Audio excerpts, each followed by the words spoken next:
Royals Kannada prime ನ್ಯೂಸ್ಗೆ ಸ್ವಾಗತ. ನಾನು ರಕ್ಷಿತಾ. ಮೊದಲಿಗೆ ಹೆಡ್ಲೈನ್ಸ್. ಬಿಸಿ ಗಾಳಿ ತಡೆಗೆ ಮುನ್ನೆಚ್ಚರಿಕೆ ವಹಿಸಲು ಜಿಲ್ಲಾ ಉಸ್ತುವಾರಿ ಸಚಿವ ಡಾಕ್ಟರ್ ಎಂಸಿ ಸುಧಾಕರ್ ಮನವಿ. ಚಿಕ್ಕಬಳ್ಳಾಪುರ ಜಿಲ್ಲಾ ಪಂಚಾಯಿತಿ ಸಭಾಂಗಣದಲ್ಲಿ ನಡೆದ ತ್ರೈಮಾಸಿಕ ಪ್ರಗತಿ ಪರಿಶೀಲನಾ ಸಭೆ. ಕುಡಿಯುವ ನೀರಿನ ಸಮಸ್ಯೆ ಆಗದಂತೆ ಎಚ್ಚರಿಕೆ ವಹಿಸಲು ಸೂಚನೆ. ಮುಂದುವರೆದ ರೈತರ ಕೆಐಎಡಿಬಿ ವಿರುದ್ಧದ ಹೋರಾಟ. ಜಿಲ್ಲಾ ಉಸ್ತುವಾರಿ ಸಚಿವರನ್ನು ಭೇಟಿಯಾಗಲು ಹೋದ ರೈತ ಮಹಿಳೆಯರ ಮೇಲೆ ಪೊಲೀಸರ ದೌರ್ಜನ್ಯ ಆರೋಪ. ನಮ್ಮ ಭೂಮಿ ನಮ್ಮ ಹಕ್ಕು, ಪ್ರಾಣ ಕೊಟ್ಟೇವು, ಭೂಮಿ ಕೊಡಲ್ಲ. ಪರಿಶಿಷ್ಟ ವಿದ್ಯಾರ್ಥಿಗಳಿಗೆ ಅರ್ಧ ವಿದ್ಯಾರ್ಥಿ ವೇತನ, ಹಿಂದುಳಿದ ವಿದ್ಯಾರ್ಥಿಗಳಿಗೆ ಅದು ಇಲ್ಲ. ಸಮಯಕ್ಕೆ ಸರಿಯಾಗಿ ಬಾರದ ಬಸ್ಗಳು, ವಿದ್ಯಾರ್ಥಿಗಳ ಕಾಲ ಮೇಲೆ ಹತ್ತಿಸಿರುವ ಬಸ್ಗಳು. ಎಬಿವಿಪಿ ವಿದ್ಯಾರ್ಥಿಗಳಿಂದ ಪ್ರತಿಭಟನೆ. ಲಂಚ ಪಡೆದ ಗ್ರಾಮ ಪಂಚಾಯಿತಿ ಅಭಿವೃದ್ಧಿ ಅಧಿಕಾರಿ ಅಮಾನತು. ಗುಡಿಬಂಡೆ ತಾಲೂಕಿನ ತಿರುಮಣಿ ಗ್ರಾಮ ಪಂಚಾಯಿತಿ ಪಿಡಿಒ ಶ್ರೀನಿವಾಸ ಮೂರ್ತಿ ಅಮಾನತು. ಸುದ್ದಿ ಪ್ರಸಾರವಾದ ಕೆಲವೇ ಗಂಟೆಗಳಲ್ಲಿ ಅಧಿಕಾರಿ ತಲೆದಂಡ. ವಾರ್ತೆಗಳ ವಿವರ. ಹಿಂದೆಂದೂ ಕಂಡರಿದ ರೀತಿಯಲ್ಲಿ ಬಿಸಿಲಿನ ತಾಪಮಾನ ಹೆಚ್ಚಾಗಿ ಬಿಸಿ ಗಾಳಿ ಬೀಸಲಿದೆ ಎಂದು ಹವಾಮಾನ ಇಲಾಖೆ ತಿಳಿಸಿದ್ದು, ಸಾರ್ವಜನಿಕರು ಆರೋಗ್ಯ ಇಲಾಖೆಯವರು ಕಲಾಕಾಲಕ್ಕೆ ನೀಡಲಿರುವ ಮಾರ್ಗಸೂಚಿ ಕ್ರಮಗಳನ್ನು ಪಾಲಿಸಿ ಆರೋಗ್ಯ ಕಾಪಾಡಿಕೊಳ್ಳಬೇಕೆಂದು ಜಿಲ್ಲಾ ಉಸ್ತುವಾರಿ ಸಚಿವ ಡಾಕ್ಟರ್ ಎಂಸಿ ಸುಧಾಕರ್ ಮನವಿ ಮಾಡಿದರು. ಚಿಕ್ಕಬಳ್ಳಾಪುರ ಜಿಲ್ಲಾ ಪಂಚಾಯತ್ನ ಸರ್ ಎಂ ವಿಶ್ವೇಶ್ವರಯ್ಯ ಸಭಾಂಗಣದಲ್ಲಿ ಇಂದು ನಡೆದ ತ್ರೈಮಾಸಿಕ ಕೆಡಿಪಿ ಸಭೆಯ ಅಧ್ಯಕ್ಷತೆ ವಹಿಸಿ ವಿವಿಧ ಇಲಾಖೆಗಳ ಪ್ರಗತಿ ಪರಿಶೀಲನೆ ನಡೆಸಿ ಮಾತನಾಡಿದ ಜಿಲ್ಲಾ ಉಸ್ತುವಾರಿ ಸಚಿವ ಡಾಕ್ಟರ್ ಎಂಸಿ ಸುಧಾಕರ್, ಹವಾಮಾನ ಇಲಾಖೆ ಪ್ರಕಾರ ರಾಜ್ಯದಲ್ಲಿ ಈ ವರ್ಷ ವಾಡಿಕೆ ಮಳೆಗಿಂತ ಕಡಿಮೆಯಾಗಲಿದೆ. ಚಿಕ್ಕಬಳ್ಳಾಪುರ ಜಿಲ್ಲೆಯಲ್ಲಿ ವಾಡಿಕೆ ಮಳೆ ಆಗಬಹುದು ಎಂದು ಅಭಿಪ್ರಾಯಿಸಿದೆ. ಮಳೆಯ ವೈಪರೀತ್ಯಗಳು ಏನೇ ಆದರೂ ನೀರು ಪೂರೈಕೆ ಹಾಗೂ ಇನ್ನಿತರ ಮುನ್ನೆಚ್ಚರಿಕೆ ಕ್ರಮಗಳನ್ನು ಜಿಲ್ಲಾಡಳಿತ ಕೈಗೊಳ್ಳಬೇಕೆಂದು ಸೂಚನೆ ನೀಡಲಾಗಿದೆ ಎಂದರು. ಜಲಜೀವನ್ ಮಿಷನ್ ಯೋಜನೆಯಡಿ ಜಿಲ್ಲೆಯಲ್ಲಿ ಕೊರೆದಿರುವ 313 ಕೊಳವೆ ಬಾವಿಗಳಿಗೆ ಒಂದೆರಡು ದಿನಗಳಲ್ಲಿ ವಿದ್ಯುತ್ ಸಂಪರ್ಕ ಕಲ್ಪಿಸಿ ಜನರಿಗೆ ನೀರು ಪೂರೈಸಲು ಕಟ್ಟುನಿಟ್ಟಾಗಿ ಸೂಚಿಸಲಾಗಿದೆ. ಅಲ್ಲದೆ ಕುಡಿಯುವ ನೀರಿನ ಪೂರೈಕೆಯ ತುರ್ತು ಕ್ರಮಕ್ಕಾಗಿ ರಾಜ್ಯ ಸರ್ಕಾರ 1.5 ಕೋಟಿ ಹಣವನ್ನು ಜಿಲ್ಲೆಗೆ ಬಿಡುಗಡೆ ಮಾಡಿದೆ. ಜೊತೆಗೆ ಕುಡಿಯುವ ನೀರಿನ ಉದ್ದೇಶಕ್ಕಾಗಿ ಅಗತ್ಯಕ್ಕೆ ತಕ್ಕಂತೆ ಅನುದಾನವನ್ನು ಕಾಲ ವಿಳಂಬವಿಲ್ಲದೆ ಅನುದಾನ ಬಿಡುಗಡೆ ಮಾಡುವುದಾಗಿ ಮಾನ್ಯ ಮುಖ್ಯಮಂತ್ರಿಗಳು ತಿಳಿಸಿದ್ದಾರೆ ಎಂದು ಮಾಹಿತಿ ನೀಡಿದರು. ಚಿಕ್ಕಬಳ್ಳಾಪುರ ನಗರಕ್ಕೆ ಹೊಂದಿಕೊಂಡಿರುವ ಕಂದವಾರ ಮತ್ತು ಗೋಪಾಲಕೃಷ್ಣ ಅಮಾನಿ ಕೆರೆಗೆ ನಗರದ ಚರಂಡಿ ನೀರು ಸೇರುತ್ತಿರುವುದು ಗಮನಕ್ಕೆ ಬಂದಿದೆ. ಇದನ್ನು ತಡೆಯಲು ಚಿಕ್ಕಬಳ್ಳಾಪುರ ನಗರಕ್ಕೆ ಪೂರ್ಣ ಪ್ರಮಾಣದಲ್ಲಿ ಒಳಚರಂಡಿ ವ್ಯವಸ್ಥೆಯನ್ನು ನಿರ್ಮಿಸಲು 30 ಕೋಟಿ ಅನುದಾನದಲ್ಲಿ ಕಾಮಗಾರಿ ಕೈಗೆತ್ತಿಕೊಂಡಿದ್ದು, ಈ ಕಾರ್ಯ ಟೆಂಡರ್ ಪ್ರಕ್ರಿಯೆಯ ಹಂತದಲ್ಲಿದೆ ಎಂದು ಮಾಹಿತಿ ನೀಡಿದರು.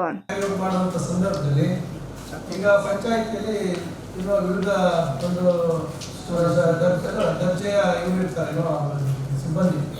ಈಗ ಅವರು ಒಂದು ಜನ ನಾನು ಹೋಗಿ ಸ್ವಲ್ಪ ಅದನ್ನ ಮಾನಿಟರ್ ಮಾಡಕ್ಕೆ ಹೇಳಿದೆ. ಈಗ ಯಾರಾಗಲಿ ಈಗ ನಾನು ಹೇಳೋದು ಬೇಡ, ಈಗ ನಾವು ಎಷ್ಟೆಷ್ಟೋ ಏನೋ ಇನ್ಸ್ಟ್ರಕ್ಷನ್ಸ್ ಕೊಡ್ತೀವಿ, ಯಾರೋ ಒಬ್ಬರು ಅದನ್ನ ಸರಿಯಾಗಿ ಫಾಲೋ ಮಾಡಿದ್ರೆ ಅದನ್ನು ದೊಡ್ಡದಾಗಿ ಎಲ್ಲರೂ ಕೆಟ್ಟ ಬರೋ ರೀತಿಯಲ್ಲಿ ಆಗ್ತದೆ. ಅದರಿಂದ ಇದು ಎಷ್ಟೇ ಆಗಲಿ ನಾವು ಸಂಬಂಧಿ ದೇಹ ಅನ್ನೋದು ಅವ್ರಿಗೆ ಭಯ ಇದ್ರೆ ಒಂದು ಸಿಸ್ಟಮ್ ಕರೆಕ್ಟಾಗಿ ಫಾಲೋ ಮಾಡ್ತಾರೆ. ಈಗ ಅವ್ರಿಗೆ ಯಾರಿಗೋ ಮುಗಿಸ್ಬಿಟ್ಟು ಕಟ್ಟೋದು ಮಾಡೋದು ಇವೆಲ್ಲ ನಡೀತಾವೆ ಊರುಗಳಲ್ಲಿ. ಈಗ ಎಷ್ಟು ಜನ ವಾಟರ್ ಮ್ಯಾನ್ ಬದಲಿ ಮಾಡ್ತಾ ಇಲ್ಲ, ಅವ್ರ ಮಕ್ಕಳು ಇನ್ನೊಬ್ರು ಮತ್ತೊಬ್ರು ಅವ್ರಿಗೆ ಟ್ರೈನಿಂಗ್ ಆಗಿರಲ್ಲ ಅಲ್ವಾ, ಆಗಿರತ್ತ ಟ್ರೈನಿಂಗು. ಕಳೆದ ಫೆಬ್ರವರಿಯಲ್ಲಿ 12 ಗ್ರಾಮಗಳು, ಮಾರ್ಚ್ನಲ್ಲಿ 23 ಗ್ರಾಮಗಳು, ಪ್ರಸ್ತುತ 31 ಗ್ರಾಮಗಳಲ್ಲಿ ಕುಡಿಯುವ ನೀರಿನ ಸಮಸ್ಯೆ ಎದುರಾಗಿದ್ದು, ನೀರಿನ ಸಮರ್ಪಕ ಪೂರೈಕೆಗಾಗಿ ಖಾಸಗಿ ಕೊಳವೆ ಮಾಲೀಕರ ಸಹಕಾರ ಪಡೆದು ನೀರು ಪೂರೈಸಲಾಗುತ್ತಿದೆ. ಮುಂದಿನ ದಿನಗಳಲ್ಲಿ 108 ಗ್ರಾಮಗಳಲ್ಲಿ ಕುಡಿಯುವ ನೀರಿನ ಸಮಸ್ಯೆ ಎದುರಾಗಬಹುದು ಎಂದು ಗುರುತಿಸಲಾಗಿದೆ. ಅದಕ್ಕೆ ತಕ್ಕಂತೆ ಮುನ್ನೆಚ್ಚರಿಕಾ ಕ್ರಮಗಳನ್ನು ತೆಗೆದುಕೊಳ್ಳಲು ಸಂಬಂಧಪಟ್ಟ ಅಧಿಕಾರಿಗಳಿಗೆ ಸೂಚಿಸಿದ್ದೇನೆ ಎಂದರು. ರೈತರ ಮೇಲೆ ಪೊಲೀಸರು ಹಲ್ಲೆ ಮಾಡಿದ ಆರೋಪ ಕೇಳಿಬಂದಿದೆ. ಅಷ್ಟೇ ಅಲ್ಲ, ಪ್ರತಿಭಟನಾ ನಿರತ ರೈತ ಮಹಿಳೆಯರು ಸಚಿವರನ್ನು ಭೇಟಿಯಾಗಲು ಪ್ರಯತ್ನಿಸಿದ ವೇಳೆ ಪೊಲೀಸರು ದೌರ್ಜನ್ಯ ನಡೆಸಿ ಎಳೆದಾಡಿದ ಆರೋಪವೂ ಕೇಳಿಬಂದಿದೆ. ಹಾಗಾದರೆ ಜಿಲ್ಲಾ ಉಸ್ತುವಾರಿ ಸಚಿವರು ಸೇರಿದಂತೆ ರಾಜ್ಯ ಸರ್ಕಾರ ರೈತ ವಿರೋಧಿ ಧೋರಣೆ ಅನುಸರಿಸುತ್ತಿದೆಯಾ? ಈ ಕುರಿತು ಒಂದು ವರದಿ ಇಲ್ಲಿದೆ ನೋಡಿ.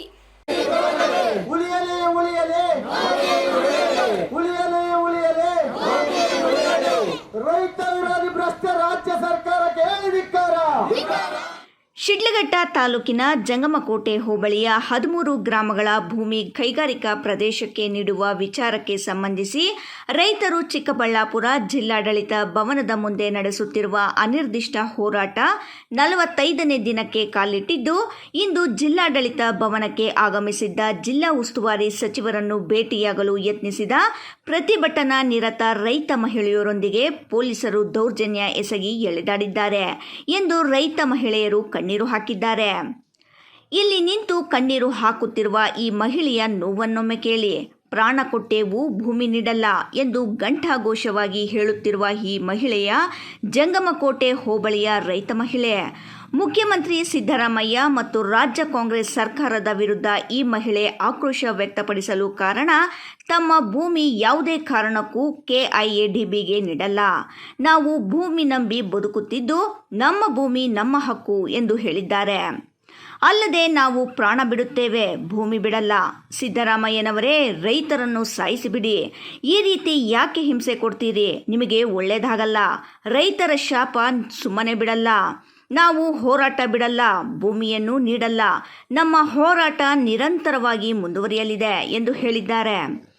ಪೊಲೀಸನ್ನು ಕಳಿಸಿದಿರಲ್ಲ, ಅವ್ರ ಹೆಣ್ಮಕ್ಳನ್ನೆಲ್ಲ ಕತ್ತಿಡ್ದು ಹೊಡೆದು ಸಾಯಿಸಿ ಹಿಂಸೆ ಕೊಡ್ತಾರಲ್ಲ, ಸಾಯಿಸ್ಬಿಡಿ ಒಂದೇ ಸಾರಿ. ನಮ್ಮನ್ನೆಲ್ಲ ಸಾಯಿಸಿ ನೀವು ಭೂಮಿ ಕಿತ್ಕೊಂಡ್ರೆ ಸಿದ್ದರಾಮಯ್ಯನವರೇ, ನಿಮ್ಮ ಸಚಿವರು ಕಳ್ಸೋ ಬುದ್ಧಿ ಹೇಳ್ರಿ. ನಿಮ್ಮ ಸಚಿವರು ನೋಡಿ ಅಧಿಕಾರ ಅಂದ್ಬಿಟ್ಟು ನಮ್ಮ ಜಿಲ್ಲೆಗಿರೋ ಪೊಲೀಸರನ್ನೆಲ್ಲ ಕರ್ಸವ್ರೆ. ಎಲ್ಲಾರನ್ನೂ ಕರ್ಸಿ ನಾವು ಕೇಳ್ಕೊಳ್ಳೋ ನ್ಯಾಯ ಕೇಳೋಣ ಅಂತ ಹೋಗ್ತಿದ್ದಿದ್ದು. ಹೆಣ್ಮಕ್ಳನ್ನ ಚೆನ್ನಾಗಿ ಹೊಡೆದ್ರಲ್ಲ ಇವತ್ತು. ನಿಮ್ಮ ಊಟ ಹೆಂಗ್ ತಿಂತೀರಾ, ನೀವು ನಿದ್ದೆ ಹೆಂಗ್ ಮಾಡ್ತೀರಾ? ನಿಮ್ಮ ಮಕ್ಳಾಗಿ ನೀವು ಸುಮ್ಮನೆ ಇರ್ತಾ ಇದ್ರ ಸಿದ್ದರಾಮಯ್ಯ? ನಿಮ್ಗಂತೂ ಒಳ್ಳೇದಾಗಲ್ಲ ಸಿದ್ದರಾಮಯ್ಯರೇ, ನೀವು ಎಚ್ಚೆತ್ಕೊಬೇಕು. ನಿಮ್ಮ ಸರ್ಕಾರ ಉಳಿಯೋದೇ ಇಲ್ಲ. ಇನ್ನ ನಮ್ಮ ಭೂಮಿ ಕಿತ್ಕೊಂಡ್ರೆ ನಾವು ಪ್ರಾಣ ಆದ್ರೂ ಇಲ್ಲೇ ಬಿಡ್ತೀವಿ. DC ಆಫೀಸ್ ಮುಂದೆ ಪ್ರಾಣ ಬಿಡ್ತೀವಿ. ನಾವು ಭೂಮಿ ಕೊಡೋದೇ ಇಲ್ಲ. ನಾವಿನ್ನ ಹೋರಾಡ್ತೀವಿ, ಎತ್ತರಿಗೆ ಹೋಗ್ತೀವಿ. ಆದ್ರೆ ನಾವು ಭೂಮಿ ಮಾತ್ರ ಯಾವ ಕಾರಣಕ್ಕೂ ನಾವು ಭೂಮಿ ಕೊಡಲ್ಲ ಸಿದ್ದರಾಮಯ್ಯರೇ. ಆದರೆ ರವಿ ಅವರು ಕುತ್ಕೊಂಡು ನಮ್ಮನವರಲ್ಲ ಅಲ್ಲಿ ಕುತ್ಕೊಂಡಿರೋರು ಅಂತ ಹೇಳಿದ್ದಾರೆ, ನಮ್ಮ ರೈತರಲ್ಲ ಅಂತ ಹೇಳಿದ್ದಾರೆ. ಆದರೆ ಅವ್ರ ಪಕ್ಷ ನಿಗಿಸ್ಕೊಂಡು ಮಾತಾಡೋರೆ. ನೀವು ಪಕ್ಷ ನೀವು ಒಂದಾಗಿದ್ದೀರಿ, ಆದರೆ ಊರುಗಳಲ್ಲಿ ಒದ್ದಾಡೋದು ನಮ್ಮ ಪಕ್ಷ ಅಂತ. ಹುಟ್ಟಿದ ದಿವಸದನೋ ನಾವು ನಮ್ಮ ತಂದೆ ಕಾಲದಂಗೆ, ನಮ್ಮ ಮಾವನವ್ರ ಕಾಲದಿಂದ, ನಾವು ಪುರಾತನ ಕಾಲದ ನಮ್ಮ ಪಕ್ಷ ಅಂತ ನಾವು ಸಿದ್ದರಾಮಯ್ಯನವರೇ ಆಗಲಿ ಸುಧಾಕರನಾಗಲಿ ಎಚ್ಚೆತ್ಕೊಳ್ಬೇಕು. ಆದರೆ ಊರುಗಳಲ್ಲಿ ನಾವು ಯಾಕೆ ಒದ್ದಾಡ್ಕೊಂಡು ಇವತ್ತು ನಮ್ಮ ಭೂಮಿ ಯಾಕೆ ಕಿತ್ಕೊಳಕ್ಕೆ ಹಿಡ್ದಿದ್ದೀರಿ? ಆದರೆ ನೀವು ಅವ್ರು ಒಂದಾಗಿದ್ದೀರಿ ಹೊರತು ನಮ್ಮನ್ನು ನೀವು ನೋಡ್ತಾ ಇಲ್ಲ. ಅವರೆಲ್ಲ ಕರೆಸ್ಬಿಟ್ಟು ಅವ್ರ ಮನೆ ಹತ್ರ ಮಾತಾಡ್ಬಿಟ್ಟು ಇವ್ರು ನಮ್ಮವರೆಲ್ಲ ಕೂತ್ಕೊಂಡಿರೋದು ನಮ್ಮ ರೈತರಲ್ಲ ಅಂತ ಹೇಳಿದ್ದಾರೆ. ಆದರೆ ನಮ್ಮ ಮೂಲ ರೈತರೇ ನಮ್ಮ ಭೂಮಿ ಬಿಡಬೇಕು. ನಾವೇನು ಬೇರೆಯವರೆಲ್ಲ ಬಂದಿಲ್ಲ, ನಮಗೆಲ್ಲ ಯಾರು ದುಡ್ಡು ಕೊಟ್ಟು ತಗೊಂಬಂದು ಕೂರಿಸಿಲ್ಲ. ಇಲ್ಲಿ ನಾವೆಲ್ಲ ನಮ್ಮ ಮೂಲ ರೈತರ ಇಷ್ಟು ಜನನು ಇನ್ನ ಪಾಣಿದಾರರೇ ಇಲ್ಲಿ ಇರೋದು. ಆದರೆ ಅವ್ರ ಮನೆ ಹತ್ರ ಅವ್ರ ಪಕ್ಷ ನಿಂಗಿಡಿಸಿ ಹೇಳಿದ್ದಾರೆ, ನಿಮ್ಮ ಸುಧಾಕರಣ ಜ್ಞಾನ ಇಲ್ಲ, ನಾವೆಲ್ಲ ನಿಮ್ಮ ಪಕ್ಷದಾರೆ, ನಿಮಗೆ ಓಟ್ ಹಾಕಿದ್ದಾರೆ. ಆದರೆ ನಮ್ಮನ್ನೆಲ್ಲ ಇವತ್ತು ಬೀದಿಯಲ್ಲಿ ಕೂರಿಸಿ. ಇನ್ನು ರೈತ ಸಂಘದ ಮುಖಂಡ ಭಕ್ತರಹಳ್ಳಿ ಬೈರೇಗೌಡ ಮಾತನಾಡಿ, ರೈತರ ಹೋರಾಟ 45ನೇ ದಿನಕ್ಕೆ ಕಾಲಿಟ್ಟಿದೆ. ಜಿಲ್ಲಾ ಉಸ್ತುವಾರಿ ಸಚಿವರು ಸ್ಥಳಕ್ಕೆ ಬಂದಿಲ್ಲ, ರೈತರ ಕಷ್ಟ ಕೇಳಿಲ್ಲ. ಭರತ್ ಎಂಬ ರೈತನ ಮೇಲೆ ಪೊಲೀಸರು ಹಲ್ಲೆ ಮಾಡಿದ್ದಾರೆ. ರೈತರ ಮೇಲೆ ದಾಳಿ ಮಾಡುವ ಅಧಿಕಾರವನ್ನು ಪೊಲೀಸರಿಗೆ ನೀಡಿದವರು ಯಾರು ಎಂದು ಪ್ರಶ್ನಿಸಿದರು. ರೈತರನ್ನು ಒಡೆಯಲು ಪೊಲೀಸರಿಗೆ ಆದೇಶ ನೀಡಿದವರು ಯಾರು? ಗೂಂಡಾ ರೀತಿಯಲ್ಲಿ ಪೊಲೀಸರು ವರ್ತಿಸುತ್ತಿದ್ದಾರೆ. ಪೊಲೀಸರ ವಿರುದ್ಧ ಮೊಕದ್ದಮೆ ದಾಖಲಿಸಲು ರೈತ ಸಂಘದಿಂದ ನಿರ್ಧರಿಸಲಾಗಿದೆ. ಹೊಸಹುಡ್ಯ ಭಾಗದಲ್ಲಿ ರೈತರನ್ನು ತಡೆಯಲು ಪೊಲೀಸರಿಗೆ ಅಧಿಕಾರ ಏನಿದೆ? ರೈತರ ಅನ್ನ ತಿಂದು, ರೈತರ ಹಾಲು ಕುಡಿದು ರೈತರ ಮೇಲೆ ಹಲ್ಲೆ ನಡೆಸುವ ಪೊಲೀಸರಿಗೆ ಮಾನವೀಯತೆ ಇಲ್ಲ. ಯಾರದೋ ಮುಲಾಜಿಗಾಗಿ ರೈತರ ಮೇಲೆ ಹಲ್ಲೆ ಮಾಡಲಾಗಿದೆ. ಹಲ್ಲೆ ಮಾಡಿದ ಪೊಲೀಸ್ ಅಧಿಕಾರಿಯನ್ನು ಅಮಾನತು ಮಾಡುವವರೆಗೂ ಬಿಡಲ್ಲ ಎಂದು ಆಕ್ರೋಶ ವ್ಯಕ್ತಪಡಿಸಿದರು. ಚಿಕ್ಕಬಳ್ಳಾಪುರ ಜಿಲ್ಲಾಧಿಕಾರಿಗಳ ಕಚೇರಿ ಮುಂಭಾಗದಲ್ಲಿ ಜಂಗಮಕೋಟೆ ಹೋಬಳಿಯ 13 ಹಳ್ಳಿಗಳ KDBಯ ವಿಚಾರದಲ್ಲಿ ಭೂಮಿಯ ಉಳಿಬೇಕು ಅಂತೇಳಿ ಹೋರಾಟವನ್ನು 44 ದಿನಗಳ ಹೋರಾಟವನ್ನು ಮುಗಿಸಿ 45ನೇ ದಿನಕ್ಕೆ ಹೋರಾಟವನ್ನು ಮುಂದುವರಿಸಿರುವಂಥ ಸಂದರ್ಭದಲ್ಲಿ ಮಾನ್ಯ ಉಸ್ತುವಾರಿ ಮಂತ್ರಿಗಳು 45 ದಿನ ಆದರೂ ಕೂಡ ಇಲ್ಲಿಗೆ ಬಂದಿಲ್ಲ ಅಂತೇಳಿ ರೈತರ ಆಕ್ರೋಶವನ್ನು ಪಡಿಸುವಂಥ ಸಂದರ್ಭದಲ್ಲಿ ಏನಿವತ್ತು ನಮ್ಮ ರೈತರನ್ನು ಇವತ್ತು ಪೊಲೀಸ್ ಇಲಾಖೆ ಮುರ್ಗದ ರೀತಿಯಲ್ಲಿ, ಪ್ರಾಣಿಗಳ ರೀತಿಯಲ್ಲಿ ಮ್ಯಾನ್ಯಲ್ ಆಗಿ ಒಬ್ಬ ಭರತ್ ಅಂತ ಒಬ್ಬ ರೈತನ ಮೇಲೆ ಕೈ ಮಾಡಿದ್ದಾರೆ. ಅವರನ್ನು ನಾವು ಖಂಡಿಸ್ತೇವೆ. ಏನಿವತ್ತು ರೈತರು ಯಾಕೆ ಮುಂದೆ ಹೋದ್ರು, ನಮ್ಮ ರೈತರನ್ನು ಹೊಸಹುಡ್ಯ ಭಾಗದಲ್ಲಿ ತಡೆದಿದ್ರು, ಅದನ್ನು ಕೇಳಕ್ಕೆ ಹೋದರೆ ಇವತ್ತು ಒಡೆಯದಂಥ ಅಧಿಕಾರ ಕೊಟ್ಟವನು ಯಾರು? ಇವತ್ತು ಈಗಾಗಲೇ ನಾವು ಜಿಲ್ಲಾಡಳಿತಕ್ಕೆ ಹೇಳಿದ್ದೇವೆ, ನಾವು ದನಕರಗಳ ಸಮೇತವಾಗಿ ನಿಮ್ಮ ಕಚೇರಿಯ ಮುಂಭಾಗದಲ್ಲಿ ಬರ್ತೇವೆ ಅಂತೇಳಿ ನಾವು ಮೌಖಿಕವಾಗಿ ಅವರಿಗೆ ಮಾಹಿತಿಯನ್ನು ಕೊಟ್ಟಿದ್ದರೂ ಕೂಡ ಏಕಾಏಕಿ ರೈತನ ಮೇಲೆ ಒಡುವಂಥ ಅಧಿಕಾರ ಯಾರಿಗುಂಟು? IPC ಸೆಕ್ಷನ್ನಲ್ಲಿ ಏನಾದರೂ ಕಾನೂನು ಉಂಟಾ? ಇಲ್ಲ ಮಹಾನಿರ್ದೇಶಕರು ಏನಾದರೂ ನಿಮ್ಗೆ ಆದೇಶವನ್ನು ಕೊಟ್ಟಿದ್ದಾರಾ? ಅಥವಾ ವಿಶೇಷವಾಗಿ ಉಸ್ತುವಾರಿ ಮಂತ್ರಿಗಳೇನಾದರೂ ನಿಮ್ಗೆ ಆದೇಶವನ್ನು ಕೊಟ್ಟಿದ್ದಾರಾ? ಅಥವಾ ಗೃಹ ಮಂತ್ರಿಗಳೇನಾದರೂ ಆದೇಶವನ್ನು ಕೊಟ್ಟಿದ್ದಾರಾ? ಏನು ಇವತ್ತು ಕರ್ನಾಟಕ ರಾಜ್ಯದ ಪೊಲೀಸರ ಅಥವಾ ಉತ್ತರ ಭಾರತದ ಪೊಲೀಸರ ನೀವು ಗುಂಡಾ ರೀತಿಯಲ್ಲಿ ವರ್ತನೆ ಮಾಡೋದಂದ್ರೆ ಯಾವ ನ್ಯಾಯ? ಇವತ್ತು ನಿಮ್ಮ ಸೆಕ್ಷನ್ಗಳು ಮೇಲೆ ನಿಮ್ಮ ಮೇಲೆ ನಾವು ಇವತ್ತು ಮೊಕದ್ದಮೆಯನ್ನು ಹಾಕ್ತೇವೆ. ಈಗಾಗಲೇ ಸಂಬಂಧಪಟ್ಟಂತ ಅಡಿಷನಲ್ ಎಸ್ಪಿ ಗಮನಕ್ಕೆ ತಂದಿದ್ದೇವೆ. ಈಗ ಕೂಡ ಒಂದು ಪತ್ರವನ್ನು ಮುಖೇನ ಸಂಘದ ವತಿಯಿಂದ ಅವರ ಅಮಾನತು ಮಾಡಬೇಕು ಅಂತೇಳಿ ನಾವು ಒತ್ತಾಯವನ್ನು ಕೂಡ ಮಾಡ್ತೇವೆ. ನೀವು ಮಾಡದೆ ಹೋದ್ರೆ ಇಡೀ ರಾಜ್ಯಾದ್ಯಂತನೂ ಕೂಡ ಈ ಚಳುವಳಿಯನ್ನು ಮುಂದುವರಿಸ್ತೇವೆ. ಭೂಮಿ ಯಾವುದೇ ಕಾರಣಕ್ಕೂ ಒಡೆದಂಥವರು ಈಗೂ ಕೂಡ ನೀವು ಕೂಡ ಶಾಪಗ್ರಸ್ತರಾಗ್ತೇವೆ. ಯಾರಿಗೋ ಮುಲಾಜಿಗೋಸ್ಕರವಾಗಿ ರೈತನ ಮೇಲೆ ನೀವು ಮ್ಯಾನ್ಯಲ್ ಮಾಡಿದ್ದೇವೆ. ಅದರಿಂದ ದಯಮಾಡಿ ಸಂಬಂಧಪಟ್ಟಂತ ಇಲಾಖೆ ಏನು ಇವತ್ತು ನಾವು ಪತ್ರವನ್ನು ಕೊಡ್ತೇವೆ, ಜಿಲ್ಲೆಯಲ್ಲಿ ಕೊಡ್ತೇವೆ, ರಾಜ್ಯದಲ್ಲೂ ಕೊಟ್ಟು ಅವರನ್ನು ಅಮಾನತು ಮಾಡುವಂತ ಕೆಲಸವನ್ನು ಮಾಡ್ತೇವೆ. ಸಂಬಂಧಪಟ್ಟಂತ ವಿಡಿಯೋ ಸಮೇತ ನಮ್ಮ ಇರೋದ್ರಿಂದ ಕಾನೂನು ರೀತಿಯಲ್ಲಿ ಅವರಿಗೆ ರಕ್ಷಣೆ ಇಲ್ಲದ ರೀತಿಯಲ್ಲಿ ಕಾನೂನಿನ ಅಡಿಯಲ್ಲಿ ನಾವನ್ನ ಬಂಧಿಸುವಂತ ಕೆಲಸ ಮಾಡಬೇಕು ಅಂತೇಳಿ ಸರ್ಕಾರಕ್ಕೆ ಒತ್ತಾಯವನ್ನು ಮಾಡ್ತೇವೆ. ರಾಜ್ಯ ಸರ್ಕಾರ ಪರಿಷ್ಠಿತ ಮತ್ತು ಹಿಂದುಳಿದ ವಿದ್ಯಾರ್ಥಿಗಳಿಗೆ ನೀಡಬೇಕಾದ ವಿದ್ಯಾರ್ಥಿ ವೇತನ ಸಕಾಲಕ್ಕೆ ನೀಡದೆ ನಿರ್ಲಕ್ಷ್ಯ ಮಾಡುತ್ತಿದ್ದು, ಕೂಡಲೇ ವಿದ್ಯಾರ್ಥಿ ವೇತನ ಬಿಡುಗಡೆ ಮಾಡುವಂತೆ ಆಗ್ರಹಿಸಿ ಚಿಕ್ಕಬಳ್ಳಾಪುರದಲ್ಲಿ ಇಂದು ABVP ನೇತೃತ್ವದಲ್ಲಿ ವಿದ್ಯಾರ್ಥಿಗಳು ಪ್ರತಿಭಟನೆ ನಡೆಸಿದರು.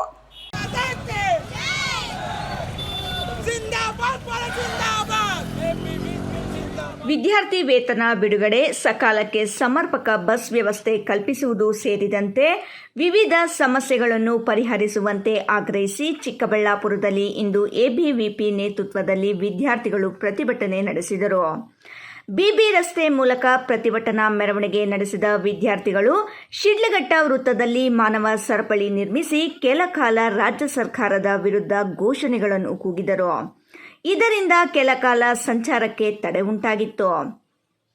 ನಂತರ ಪ್ರತಿಭಟನಾ ಮೆರವಣಿಗೆ ಮೂಲಕವೇ ತಾಲೂಕು ಕಚೇರಿಗೆ ಬಂದ ಪ್ರತಿಭಟನಾ ನಿರತ ವಿದ್ಯಾರ್ಥಿಗಳು ತಾಲೂಕು ಕಚೇರಿ ಎದುರು ರಾಜ್ಯ ಸರ್ಕಾರದ ವಿರುದ್ಧ ಘೋಷಣೆಗಳನ್ನು ಕೂಗಿ ಆಕ್ರೋಶ ವ್ಯಕ್ತಪಡಿಸಿದರು.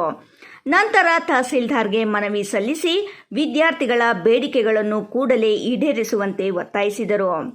ನಂತರ ಮಾತನಾಡಿದ ವಿದ್ಯಾರ್ಥಿ ಮುಖಂಡರು, ರಾಜ್ಯ ಸರ್ಕಾರ ಪರಿಶಿಷ್ಟ ವಿದ್ಯಾರ್ಥಿಗಳಿಗೆ ನೀಡಬೇಕಾದ ವಿದ್ಯಾರ್ಥಿ ವೇತನದಲ್ಲಿ ಕೇವಲ ಅರ್ಧ ಮಾತ್ರ ನೀಡಿದ್ದು, ಉಳಿದ ಅರ್ಧ ಇನ್ನೂ ನೀಡಿಲ್ಲ.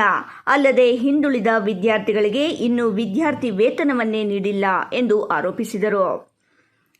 ಇನ್ನು ಶಾಲಾ ಕಾಲೇಜು ವಿದ್ಯಾರ್ಥಿಗಳು ಜಿಲ್ಲಾ ಕೇಂದ್ರ ಸೇರಿದಂತೆ ನಗರ ಪ್ರದೇಶಗಳಿಗೆ ತೆರಳಲು ಸಮರ್ಪಕ ಬಸ್ ವ್ಯವಸ್ಥೆ ಕಲ್ಪಿಸುವಲ್ಲಿ ರಾಜ್ಯ ಸರ್ಕಾರ ಮತ್ತು ರಾಜ್ಯ ರಸ್ತೆ ಸಾರಿಗೆ ಸಂಸ್ಥೆ ಸಂಪೂರ್ಣ ವಿಫಲವಾಗಿದೆ. ಇದೇ ಕಾರಣಕ್ಕೆ ಆತುರವಾಗಿ ಬಸ್ ಹತ್ತಲು ಹೋದ ವಿದ್ಯಾರ್ಥಿ ಕಾಲ ಮೇಲೆ ಬಸ್ ಹರಿದು ವಿದ್ಯಾರ್ಥಿಗೆ ತೊಂದರೆಯಾಗಿದೆ. ಸಮರ್ಪಕ ಬಸ್ ವ್ಯವಸ್ಥೆ ಇಲ್ಲದೆ ವಿದ್ಯಾರ್ಥಿಗಳು ಪರದಾಡುವಂತಾಗಿದೆ. ಆದರೂ ರಾಜ್ಯ ಸರ್ಕಾರ ಆಗಲಿ ರಾಜ್ಯ ರಸ್ತೆ ಸಾರಿಗೆ ಸಂಸ್ಥೆಯಾಗಲಿ ಇತ್ತ ಗಮನವೇ ಹರಿಸುತ್ತಿಲ್ಲ ಎಂದು ಕಿಡಿಕಾರಿದರು. ಬಸ್ ಹತ್ತೋಗ್ತಿದೆ ಅಂತಂದ್ರೆ ಯಾವ ರೀತಿ ಇಲ್ಲಿ KSRTCಯ ವಿಭಾಗ ಮಂಡಳಿಯವರು ಯಾವ ರೀತಿ ವೈಫಲ್ಯ ಎಷ್ಟಿದೆ ಅನ್ನೋದನ್ನ ನಮ್ಮ ಗಮನದಲ್ಲಿ ಕಾಣ್ತಾ ಇದೆ. ಹಾಗಾಗಿ ಮೊನ್ನೆ ಜಿಲ್ಲಾಡಳಿತ ಇದಕ್ಕೆ ಎಚ್ಚೆತ್ತುಕೊಳ್ಬೇಕು. ಯಾವುದೇ ಒಂದು ಹಣವನ್ನು ನೀಡಿದ ತಕ್ಷಣನೇ ಸಮಸ್ಯೆ ಬಗೆಹರಿಯೋದಿಲ್ಲ. ಈ ರೀತಿ ಮುಂದಿನ ದಿನಗಳಲ್ಲಿ ಕಾಲೇಜು ಆಡಳಿತ ಪ್ರಿಮಿಸಸ್ಗಳಲ್ಲಿ ಈ ರೀತಿ ಘಟನೆಗಳು ನಡೀಬಾರ್ದು ಅಂತಂದ್ರೆ ಕಾಲೇಜ್ ಅವರ್ಸ್ ಅಲ್ಲಿ ಬೆಳಿಗ್ಗೆ ಮತ್ತು ಸಂಜೆ ಒಂದು ಬಸ್ಗಳ ಹೆಚ್ಚಳವನ್ನ ಮಾಡಬೇಕು. ಗ್ರಾಮಾಂತರ ಭಾಗದ ಒಂದು ಬಡ ಮತ್ತು ಪ್ರತಿಭಾವಂತ ವಿದ್ಯಾರ್ಥಿಗಳು ಜಿಲ್ಲಾ ಕೇಂದ್ರಕ್ಕೆ ಬಂದು ಓದುವಂತ ಸಂದರ್ಭ ನಾವೆಲ್ಲ ನೋಡ್ತಾ ಇದ್ದೀವಿ. ಹಾಗಾಗಿ ಹೆಚ್ಚಿನ ಬಸ್ಗಳನ್ನ ಗ್ರಾಮಾಂತರ ಭಾಗಕ್ಕೆ ಕೊಡಿ ಅಂತಂದು ವಿದ್ಯಾರ್ಥಿ ಪರಿಷತ್ತು ಇಂದು ಜಿಲ್ಲಾಡಳಿತಕ್ಕೆ ಒಂದು ಮನವಿಯನ್ನ ಮಾಡಿಕೊಂಡಿದೆ. ಈ ಮನವಿಯನ್ನ ತಹಶೀಲ್ದಾರ್ ಅವರು ಸ್ವೀಕರಿಸಿದ್ದಾರೆ. ಹೆಚ್ಚಿನ ಬಸ್ಗಳನ್ನ ಕೊಡ್ತೀವಿ ಅನ್ನೋ ಒಂದು ಆಶ್ವಾಸನೆಯನ್ನು ಕೊಟ್ಟಿದ್ದಾರೆ. ಹಾಗಾಗಿ ಮುಂದಿನ ದಿನಗಳಲ್ಲಿ ಹೆಚ್ಚಿನ ಬಸ್ಗಳನ್ನ ಮಾಡಬೇಕು, ಹಾಸ್ಟೆಲ್ಗಳಲ್ಲಿ ಸೌಲಭ್ಯಗಳ ಹೆಚ್ಚಳವನ್ನು ಮಾಡಬೇಕು ಅಂತಂದು ವಿದ್ಯಾರ್ಥಿ ಪರಿಷತ್ತು ಘನ ಸರ್ಕಾರಕ್ಕೆ ಒಂದು ಮನವಿಯನ್ನ ಮಾಡಿದೆ. ಸರ್, ಗ್ರಾಮೀಣ ವಿದ್ಯಾರ್ಥಿಗಳು ವ್ಯಾಸಂಗ ಮಾಡಲು ಶಾಲಾ ಕಾಲೇಜುಗಳಿಗೆ ನಿಗದಿತ ಸಮಯಕ್ಕೆ ಬಸ್ ಸೌಲಭ್ಯ ಕಲ್ಪಿಸಬೇಕು.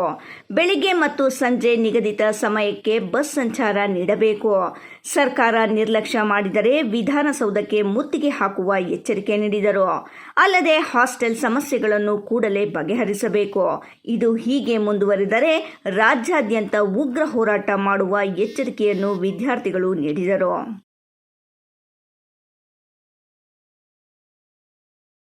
ಇದೀಗ ಸಣ್ಣದೊಂದು ವಿರಾಮದ ನಂತರ ರಾಯಲ್ಸ್ ಕನ್ನಡ ಪ್ರೈಮ್ ನ್ಯೂಸ್ ಮುಂದುವರಿಯುತ್ತದೆ. ಪ್ರಿಯ ವೀಕ್ಷಕರೇ, ಇವತ್ತು ನಮ್ಮ ದೈವಿ ಶಕ್ತಿ ಸಂಸ್ಥಾನದಿಂದ ಪ್ರತಿಷ್ಠಾಪಿಸಿ ಸಿದ್ಧಿ ಮಾಡಲಾಗಿರುವ ಕರುಂಗಲಿ ಮಾಲೆ ಮತ್ತು ಬ್ರಾಸ್ಲೈಟ್ ನಿಮಗಾಗಿ ತಲುಪಿಸಲಾಗುತ್ತಿದೆ. ನಮ್ಮ ಕರುಂಗಲಿ ಮಾಲೆಯನ್ನ ಭಾರತದ ಮಾಜಿ ಪ್ರಧಾನಮಂತ್ರಿಗಳಾದ ಇಂದಿರಾ ಗಾಂಧಿ ಅವರಿಂದ ಹಿಡಿದು ಈಗಿನ ಸ್ಟಾರ್ ನಟರಾದ ಧನುಷ್ ರವರು ಕೂಡ ಧರಿಸಿ ಅಷ್ಟೈಶ್ವರ್ಯಗಳನ್ನು ಪಡೆದಿದ್ದಾರೆ. 8mm ಸರ್ಟಿಫೈಡ್ ಕರುಂಗಲಿ ಮಾಲೆಯನ್ನ ಎಬೋನಿ ಮರದ ತುಂಡುಗಳಿಂದ ಡಾರ್ಕ್ ಬ್ರೌನ್ ಬಣ್ಣದಿಂದ ಚೆಕ್ ಮಾಡಬಹುದು.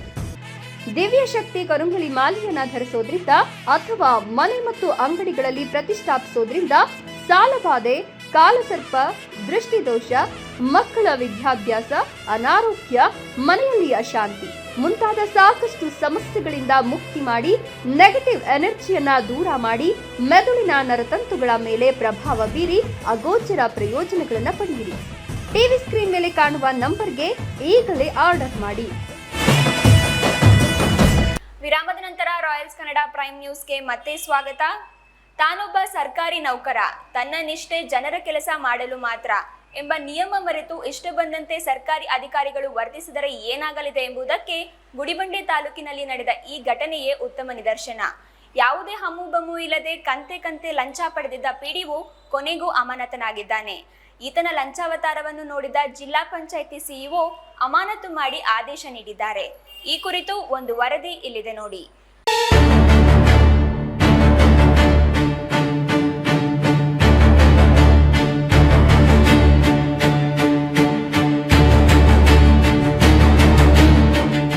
ವೀಕ್ಷಕರೇ, ನೀವೆಲ್ಲ ನಿನ್ನೆ ತಾನೇ ಒಂದು ವರದಿ ನೋಡಿದ್ದಿರಲ್ಲ.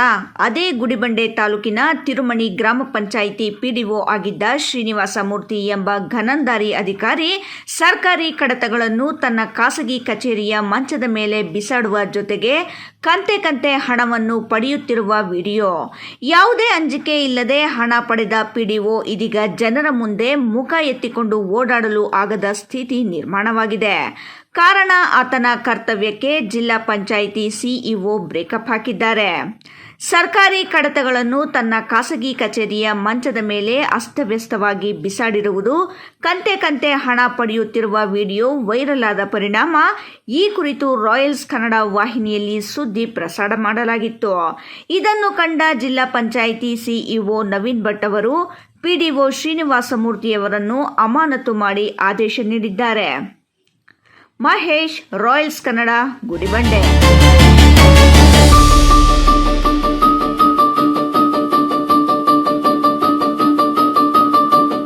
ಕೋಲಾರ ತಾಲೂಕು ಚನ್ನರಾಯಪುರ ಬೇಷರಕ್ ವೆಂಕಟಾಪುರದ ಸುಮಾರು 80 ಎಕರೆ ಜಮೀನನ್ನು ಸಾಗುವಳಿ ಮಾಡಿಕೊಂಡು ಸ್ವಾಧೀನದಲ್ಲಿರುವವರಿಗೆ ಸಾಗುವಳಿ ಚೀಟಿ ನೀಡದೆ ಅಮಾನಧೇಯ ವ್ಯಕ್ತಿಗಳಿಗೆ ದಾಖಲೆ ಕೊಟ್ಟಿರುವ ಅಧಿಕಾರಿಗಳು ಮತ್ತು ಮಾರಾಟ ಮಾಡಿರುವ ಭೂಕಳ್ಳರ ವಿರುದ್ಧ ಅಂಬೇಡ್ಕರ್ ಸೇವಾ ಸಮಿತಿಯಿಂದ ಕೋಲಾರ ತಹಶೀಲ್ದಾರ್ ಕಚೇರಿ ಮುಂದೆ ಪ್ರತಿಭಟನೆ ನಡೆಸಲಾಯಿತು.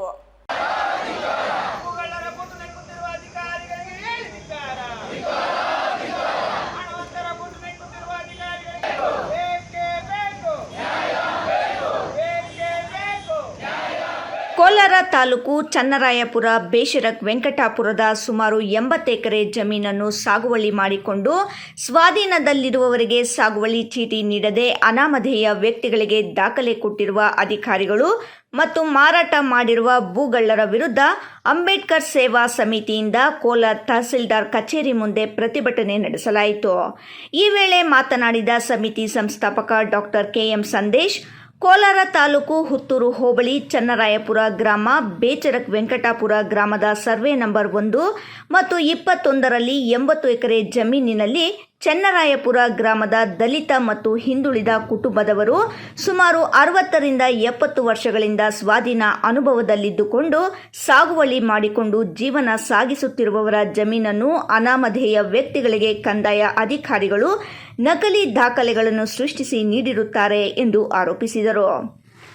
30 ವರ್ಷಗಳ ಹಿಂದೆ ತಹಸೀಲ್ದಾರ್ ಅವರು ಸ್ಥಳಕ್ಕೆ ಭೇಟಿ ನೀಡಿ ಖುದ್ದಾಗಿ ಪರಿಶೀಲಿಸಿ ಚನ್ನರಾಯಪುರ ಗ್ರಾಮದ ದಲಿತ ಮತ್ತು ಹಿಂದುಳಿದ ಬಡ ಕುಟುಂಬದವರು ಸುಮಾರು 60-70 ವರ್ಷಗಳಿಂದ ಸ್ವಾಧೀನ ಅನುದರದಲ್ಲಿ ಸಾಗುವಳಿ ಮಾಡಿಕೊಂಡು ಜೀವನ ಮಾಡುತ್ತಿರುತ್ತಾರೆಂದು ಹಾಗೂ ಮೂಲ ಮಂಜೂದಾರರು ಈ ಗ್ರಾಮದ ಸುತ್ತಮುತ್ತ ಯಾವ ಹಳ್ಳಿಗಳಲ್ಲೂ ವಾಸವಾಗಿರುವುದಿಲ್ಲ, ತಹಸೀಲ್ದಾರ್ ಅವರು ವರದಿಯನ್ನು ತಯಾರಿಸಿ ನೀಡಿರುತ್ತಾರೆ ಎಂದರು. ಭೂಗಳರಿಲ್ಲ ಅಂತ ಹೇಳ್ಬಿಟ್ಟು ನಾವೆಲ್ಲ ಅನ್ಕೊಂಡಿದ್ವಿ. ಆದರೆ ಕೋಲಾರ ತಾಲೂಕಲ್ಲಿ ಅತಿ ಹೆಚ್ಚು ನಕಲಿ ದಾಖಲೆಗಳು ಸೃಷ್ಟಿ ಮಾಡಿ ದಾಖಲೆಗಳ ಸಮೇತ ನಾನು ಅದನ್ನ ಜನಗಳಿಗೆ ತೋರಿಸೋಂಥ ಕೆಲಸ ಮಾಡಿದೆ. ಒಂದು. ಎರಡನೇ ವಿಚಾರ, ಇಲ್ಲಿ ಕುತ್ಕೊಂಡಿರೋಂಥ ಚಂದ್ರಾಯಪುರ ಗ್ರಾಮಸ್ಥರು ಇವ್ರ ಜಮೀನುಗಳು ಯಾವ ಥರ ಮಾಡಿದಾರಂದರೆ, ಸಾಗುವಳಿ ಆಗಕ್ಕೆ ಮೊದಲೇ, ಜಮೀನು ಮಂಜೂರಾಗಕ್ಕೆ ಮೊದಲೇ ಓಡಿ ಮಾಡೋಂಥ ಕೆಲಸ ಮಾಡಿದ್ದಾರೆ. ಮತ್ತು ಒಂದಷ್ಟು ಹೊಸ ನಂಬರ್ಗಳು ಕ್ರಿಯೇಟ್ ಮಾಡೋಂಥ ಕೆಲಸ ಮಾಡಿದ್ದಾರೆ. ಇವರು ಎಲ್ಲ ಜಮೀನುಗಳಿಗೂ ಇವರು ರೈತರಿಗೆ, ಚಂದ್ರಾಯಪುರದಲ್ಲಿರೋಂಥ ರೈತರಿಗೆಲ್ಲ ಅವರು ಏನಕ್ಕೂ ಇಲ್ದಿರ ದಿಕ್ಕಿಲ್ದಿರ ದಿಕ್ಕಿಲ್ದಿರ ಇರೋರ ಥರ ಮಾಡೋಂಥ ಕೆಲಸ ಮಾಡಿದ್ದಾರೆ. ಒಂದು. ಎರಡನೇ ವಿಚಾರ, ಚಂದ್ರಾಯಪುರ ಗ್ರಾಮದಲ್ಲಿರೋಂತಹ ವೆಂಕಟಾಪುರ ಗ್ರಾಮ ಸರ್ವೆ ನಂಬರಲ್ಲಿ ಜಂಗಮ ಬಸಾಪುರ ಗ್ರಾಮದ ಹನುಮಂತಪ್ಪನಿಗೆ ಇಲ್ಲ ಹೇಳ್ತಾ ಇದ್ದಾರೆ, ನಮ್ಗೆ ಗೊತ್ತಿಲ್ಲ ವಿಚಾರ. ಆ ಗ್ರಾಮಸ್ಥರ ಒಂದು ಯಾರೋ ನಮ್ಮ ತಹಸೀಲ್ದಾರ್ ಅವರು ಡ್ರೈವರು ಸ್ವಲ್ಪ ಕುಮ್ಮಕ್ಕಿಂದ ಈ ಥರ ಎಲ್ಲ ನಡೆದಿದೆ ಅಂತ ಹೇಳ್ತಾ ಇದ್ದಾರೆ. ಅದೆಲ್ಲ ನಮ್ಗೆ ಒಂದು ದಾಖಲೆಗಳ ಸಮೇತ ಅದು ನಾವು ನಿರೂಪಣೆ ಮಾಡೋಂಥ ಕೆಲಸ ಮಾಡ್ತೀವಿ. ಆದರೆ ಏನು ವಿಚಾರ ಅಂದರೆ, ಜಂಗಮ ಬಸಾಪುರ ಹನುಮಂತಪ್ಪ ಅನ್ನೋ ಒಬ್ಬ ವ್ಯಕ್ತಿಗೆ, ಅವ್ರ ಕುಟುಂಬಕ್ಕೆ 22-23 ಎಕರೆ ಜಮೀನು ಮಂಜೂರಾತು. 22-23 ಎಕರೆ. ಕೋಲಾರ ತಾಲೂಕು ಜಂಗಮ ಬಸಾಪುರ ಗ್ರಾಮದ ಹನುಮಂತಪ್ಪ ಅನ್ನೋರ ಕುಟುಂಬಕ್ಕೆ 20-25 ಎಕರೆ ಜಮೀನು ವೆಂಕಟಾಪುರ ಗ್ರಾಮ, ಅಂದರೆ ಚಂದ್ರಾಯಪುರ ಗ್ರಾಮದ ಏನು ಬೆಳೆ ಬೆಳ್ಕೊಂಡು ಜೀವನ ಮಾಡ್ತಾ ಇದ್ದಾರೆ, ಆ ವೆಂಕಟಾಪುರ ಸರ್ವೆ ನಂಬರಲ್ಲಿ 25 ಎಕರೆ ಜಮೀನು ಒಂದೇ ಕುಟುಂಬಕ್ಕೆ ಮಂಜೂರು ಮಾಡ್ತಾರೆ. ಇದಕ್ಕೆ ಕುಮ್ಮಕ್ಕೋ ತಹಸೀಲ್ದಾರು ಡ್ರೈವರು ಅಂತ ಹೇಳ್ತಾರೆ. ಒಂದಷ್ಟು ದಾಖಲೆಗಳ ಸಮೇತ ಇದು ನಾವು ನಿರೂಪಣೆ ಮಾಡೋಂಥ ಕೆಲಸ ಮಾಡ್ತೀವಿ. Point number 1. ಪಾಯಿಂಟ್ ನಂಬರ್ 2 ಏನಂದರೆ, ಅಂಚೆ ವಿಜಯ್, ರಾಯಲ್ಸ್ ಕನ್ನಡ, ಕೋಲಾರ. ಶಿಡ್ಲಘಟ್ಟ ನಗರದ ನ್ಯಾಯಾಲಯದ ಆವರಣದಲ್ಲಿ ವಿಶ್ವ ಭೂಮಿ ದಿನಾಚರಣೆಯನ್ನು ಬುಧವಾರ ತಾಲೂಕು ಕಾನೂನು ಸೇವಾ ಸಮಿತಿ ಹಾಗೂ ಅರಣ್ಯ ಇಲಾಖೆ ಸಹಯೋಗದಲ್ಲಿ ಗಿಡ ನೆಡುವ ಮೂಲಕ ಆಚರಿಸಲಾಯಿತು.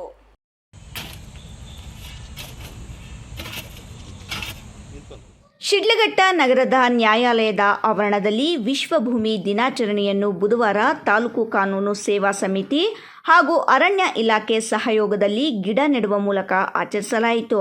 ಹಿರಿಯ ಸಿವಿಲ್ ನ್ಯಾಯಾಧೀಶ ಮೊಹಮ್ಮದ್ ರೋಷನ್ ಶಾ ಮಾತನಾಡಿ, ಜಪಾನಿನ ಮಿಯಾವಾಕಿ ಪದ್ಧತಿಯಲ್ಲಿ 5050 ಅಡಿ ಜಾಗದಲ್ಲಿ ಗಿಡಗಳನ್ನು ನೆಡುತ್ತಿದ್ದೇವೆ.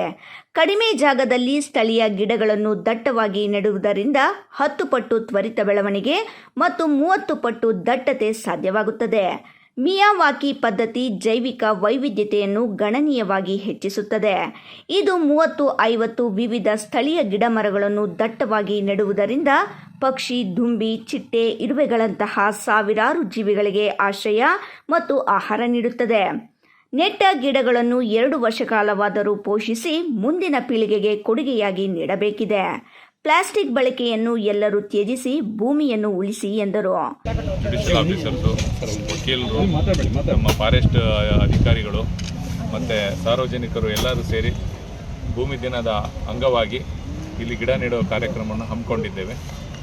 ಮುಖ್ಯವಾಗಿ ಈ ಒಂದು ಗಿಡ ನೆಡುವ ಒಂದು ಏನಿದೆ ನಾವು ಕಲ್ಪನೆ, ಇದು ಸಾಮಾನ್ಯವಾದದ್ದಲ್ಲ.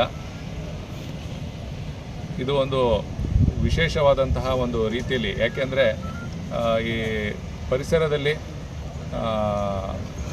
ಜೈವಿಕವಾಗಿ ವಿವಿಧತೆಯನ್ನು ನಾವು ಕಳ್ಕೊತಾ ಇದ್ದೀವಿ. ಕೇವಲ ಬೆಳೆಗೋಸ್ಕರನೇ ಒಂದೇ ರೀತಿಯಾದಂಥ ಗಿಡಗಳನ್ನ ಬೆಳೆದು ಪರಿಸರಕ್ಕೆ ಅಗತ್ಯವಾದಂತಹ ಜೈವಿಕ ವೈವಿಧ್ಯತೆಯನ್ನು ಇಲ್ದಂಗೆ ಮಾಡ್ತಾಯಿದ್ವಿ. ಆ ಒಂದು ಜೈವಿಕ ವೈವಿಧ್ಯತೆಯನ್ನು ಬೆಳೆಸೋಕ್ಕೋಸ್ಕರನೇ ಈ ಮಿಯಾವಾಕಿ ಅನ್ನೋ ಒಂದು ಕಾನ್ಸೆಪ್ಟು, ಅಂದರೆ ಗಿಡಗಳನ್ನು ಒತ್ತೊತ್ತಾಗಿ, ಅದರಲ್ಲೂ ಸ್ಪೆಷಲಾಗಿ ಯಾವುದು ಹಣ್ಣು, ಹೂವು, ಕಾಯಿ ಬಿಡುವಂಥವು ಇರ್ತವೆ, ಅವು ಪಕ್ಷಿ ಪ್ರಾಣಿಗಳಿಗೆ ಅನುಕೂಲ ಮಾಡಿಕೊಟ್ಟು ಅವು ಬಂದು ಇಲ್ಲಿ ವಾಸ ಮಾಡಿ ಜೈವಿಕ ವೈವಿಧ್ಯತೆಯನ್ನು ಇನ್ನೂ ಉತ್ತಮಗೊಳಿಸೋ ರೀತಿಯಲ್ಲಿ ಸಹಾಯ ಆಗಲಿ ಅನ್ನೋ ಕಾರಣಕ್ಕಾಗಿ ಈ ಒಂದು ಮಿಯಾವಾಕಿ ಕಾನ್ಸೆಪ್ಟಿನ ಅಡಿಯಲ್ಲಿ ನಾವು ಒತ್ತೊತ್ತಾಗಿ ಗಿಡಗಳನ್ನ ಈ ಆವರಣದಲ್ಲಿ ಬೆಳೆಸ್ತಾ ಇದ್ದೀವಿ. ಇಲ್ಲಿ ಕೇವಲ ಬೆಳೆಸೋದು ಒಂದೇ ಮುಖ್ಯವಲ್ಲ, ಇವತ್ತಿನ ಬಿಸಿಲಿನ ದೇಗೆಯನ್ನು ನೋಡ್ತಾ ಇದ್ದರೆ ನಾವೆಲ್ಲ ಮುಂದಿನ ದಿನಗಳಲ್ಲಿ ಇನ್ನೇನೇನು ಅನುಭವಿಸ್ಬೇಕಾಗುತ್ತೋ ಗೊತ್ತಿಲ್ಲ. ಹಾಗಾಗಿ ದಯವಿಟ್ಟು ನಾನು ಸಾರ್ವಜನಿಕರಲ್ಲಾಗಲಿ ವಕೀಲರಲ್ಲಾಗಲಿ ಒಂದು ಮನವಿ ಏನಂದರೆ, ಹಾಕಿರೋ ಗಿಡಗಳನ್ನ ದಯವಿಟ್ಟು ಉಳಿಸಿ. ಹೋಗ್ತಾ ಬರ್ತಾ ತಾವು ಒಂದು ಚೊಂಬು ನೀರಾದರೂ ಆ ಗಿಡಕ್ಕೆ ಹಾಕ್ಬಿಟ್ಟು ಹೋಗಿ. ಆ ಗಿಡಗಳನ್ನ ಅಟ್ಲೀಸ್ಟ್ 1-2 ವರ್ಷ ನೀವು ಕಾಪಾಡಿದ್ರೆ ಅದು ತದನಂತರ ನಮ್ಮನ್ನು ನಾವು ರಕ್ಷಿಸ್ಕೊತವೆ, ನಮ್ಮ ಮಕ್ಕಳು ಮರಿ ಅಥವಾ ನಾವು ಸಾಕಿರೋ ತಾಲೂಕು ವಕೀಲರ ಸಂಘದ ಅಧ್ಯಕ್ಷ ಎ. ನಾರಾಯಣಸ್ವಾಮಿ ಮಾತನಾಡಿ, ಈ ದಿನ ನೆಟ್ಟ ಗಿಡಗಳಿಗೆ ಹನಿ ನೀರಾವರಿ ಪೈಪ್ಗಳನ್ನು ಅಳವಡಿಸುತ್ತೇವೆ. ಪ್ರತಿಯೊಂದು ಗಿಡವನ್ನು ಕಾಪಾಡಿ ಪೋಷಿಸುತ್ತೇವೆ ಎಂದರು. ಮಾಲೂರು ತಾಲೂಕಿನ ಮಾಸ್ತಿ ಹೋಬಳಿಯಲ್ಲಿ ವಿದ್ಯುತ್ ಕಣ್ಣಾಮುಚ್ಚಾಲೆ ಆಡುತ್ತಿದ್ದು ರೈತರಿಗೆ ತೊಂದರೆ ಮಾಡಿ ನಿರ್ಲಕ್ಷ್ಯ ತೋರುತ್ತಿರುವ ಅಧಿಕಾರಿಗಳನ್ನು ಕೂಡಲೇ ವರ್ಗಾವಣೆ ಮಾಡಿ ಅವರ ವಿರುದ್ಧ ಕಾನೂನು ಕ್ರಮ ಕೈಗೊಳ್ಳಬೇಕು ಎಂದು ಕರ್ನಾಟಕ ದಲಿತ ಸಂಘರ್ಷ ಸಮಿತಿ ತಾಲೂಕು ಸಂಚಾಲಕ ಎಸ್ಎಂ ವೆಂಕಟೇಶ್ ಒತ್ತಾಯಿಸಿದರು.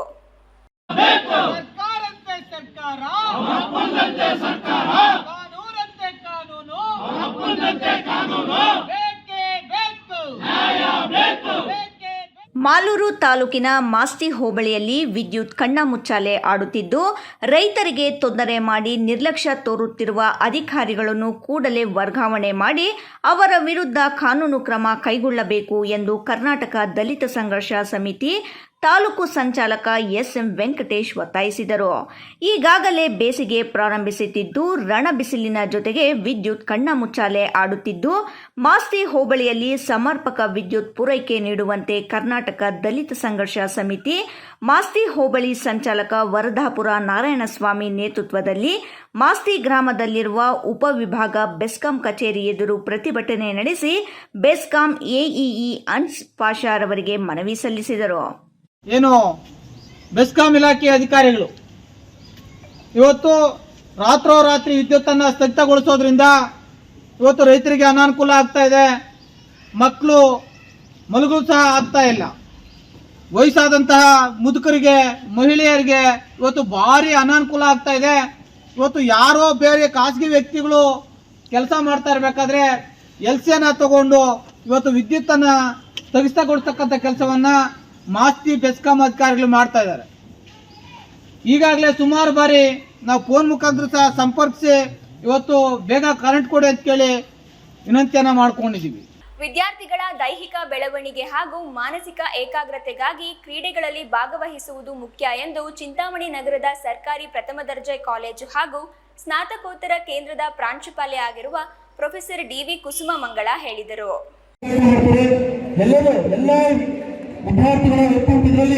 ಬೆಂಗಳೂರು ಉತ್ತರ ವಿಶ್ವವಿದ್ಯಾಲಯದ ದೈಹಿಕ ಶಿಕ್ಷಣ ನಿರ್ದೇಶನಾಲಯದಿಂದ ಬುಧವಾರ ಆರಂಭವಾದ ಬೆಂಗಳೂರು ಉತ್ತರ ವಿಶ್ವವಿದ್ಯಾಲಯದ ಅಂತರ ಕಾಲೇಜು ಕಬಡ್ಡಿ ಪಂದ್ಯಾವಳಿ ಉದ್ಘಾಟನಾ ಸಮಾರಂಭದ ಅಧ್ಯಕ್ಷತೆ ವಹಿಸಿ ಮಾತನಾಡಿದ ಚಿಂತಾಮಣಿಯ ಸರ್ಕಾರಿ ಪ್ರಥಮ ದರ್ಜೆ ಕಾಲೇಜು ಹಾಗೂ ಸ್ನಾತಕೋತ್ತರ ಕೇಂದ್ರದ ಪ್ರಾಂಶುಪಾಲೆ ಪ್ರೊಫೆಸರ್ ಡಿವಿ ಕುಸುಮ ಮಂಗಳ, ಕ್ರೀಡೆಗಳಲ್ಲಿ ಸೋಲು ಗೆಲುವಿಗಿಂತ ಭಾಗವಹಿಸುವುದು ಮುಖ್ಯ. ಸೋಲು ಗೆಲುವನ್ನು ಸಮಾನವಾಗಿ ಸ್ವೀಕರಿಸಿ ಸತತವಾಗಿ ಅಭ್ಯಾಸ ಮಾಡಿದರೆ ಕ್ರೀಡೆಗಳಲ್ಲಿ ಉತ್ತಮ ಸಾಧನೆ ಮಾಡಬಹುದು. ಕ್ರೀಡೆಯು ಶಿಕ್ಷಣದ ಅವಿಭಾಜ್ಯ ಅಂಗವಾಗಿದೆ. ಹಾಗಾಗಿ ಶೈಕ್ಷಣಿಕ ಚಟುವಟಿಕೆಗಳ ಜೊತೆಗೆ ಕಡ್ಡಾಯವಾಗಿ ಯಾವುದಾದರೊಂದು ಕ್ರೀಡೆಯಲ್ಲಿ ಭಾಗವಹಿಸಬೇಕು ಎಂದರು.